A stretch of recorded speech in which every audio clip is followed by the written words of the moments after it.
Former President Bill Clinton doubled down Monday night on his view that he doesn't owe Monica Lewinsky a person-to-person apology for taking advantage of her when she was a White House intern.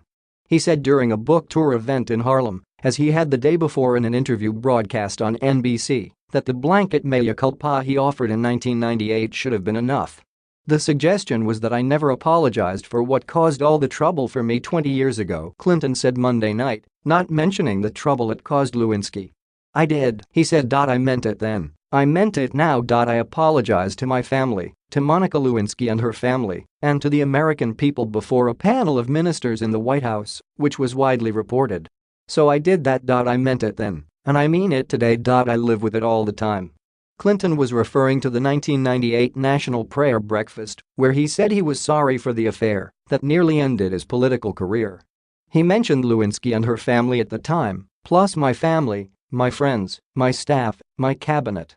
On Monday night, the former president painted himself as a supporter of the Me Too movement, a public groundswell of women who have come forward to tell their stories of sexual abuse and harassment at the hands of powerful men.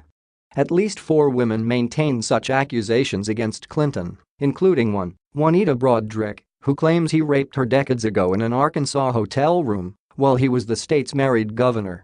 I support the Me Too movement, he said, adding that he believes it is long overdue. And I have always tried to support it in the decisions and policies that I advanced. Beyond that, I think it would be good if we could go on with the discussion about his book. Lewinsky's adult life has been defined by Bill Clinton's successful sexual advances and the global scrutiny that followed. But Clinton's new book, co-authored with fiction writer James Patterson, has him engaged for the first time in a no apologies tour about his past conquests. No, I do not owe her an apology, he told NBC in an interview airing Monday on The Today Show.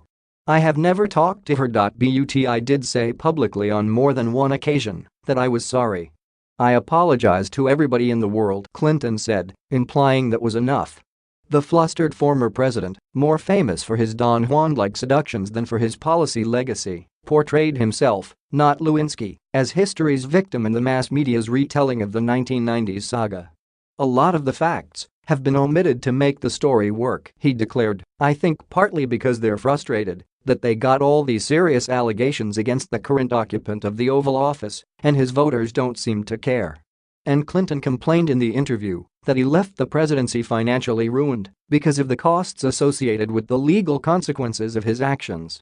Nobody believes that I got out of that for free, he said. I left the White House $16 million in debt. He's worth about $80 million today, aided by an aggressive schedule of speaking events, many of which paid him 6-figure fees for individual appearances. In a March essay for Vanity Fair magazine, Lewinsky wrote that what transpired between Bill Clinton and myself was not sexual assault, although we now recognize that it constituted a gross abuse of power. But decades later, she's still traumatized by the aftermath of being identified globally as the woman the President of the United States kept on the side and used for his own pleasure just a few feet from the Oval Office. I'm sorry to say I don't have a definitive answer yet on the meaning of all of the events that led to the 1998 investigation, Lewinsky wrote of the public humiliation that played out in seeming slow motion. I am unpacking and reprocessing what happened to me. Over and over and over again. Clinton is launching a book tour to promote The President is Missing, a fictional political thriller co-written with the famed author James Patterson. He accused interviewed Craig Melvin of ignoring gaping facts in describing this, and I bet you don't know them. This was litigated 20 years ago. Two-thirds of the American people sided with me. If he were president today, he said later, his most famous extramarital affair wouldn't be an issue because people would be using the facts instead of the imagined facts. Patterson, too, defended Clinton by comparing his sexual affairs in office with those of 2 preceding Democratic presidents. It's 20 years ago, come on, he blasted Melvin. Let's talk about JFK. Let's talk about, LBJ. Stop already. You think President Kennedy should have resigned? Do you believe President Johnson should have resigned? Someone should ask you these questions because of the way you formulate the questions, he jabbed. I dealt with it 20 years ago, plus. Suddenly philosophical and seeming to take a longer view of history, Clinton said, I have tried to do a good job since then with my life and with my work.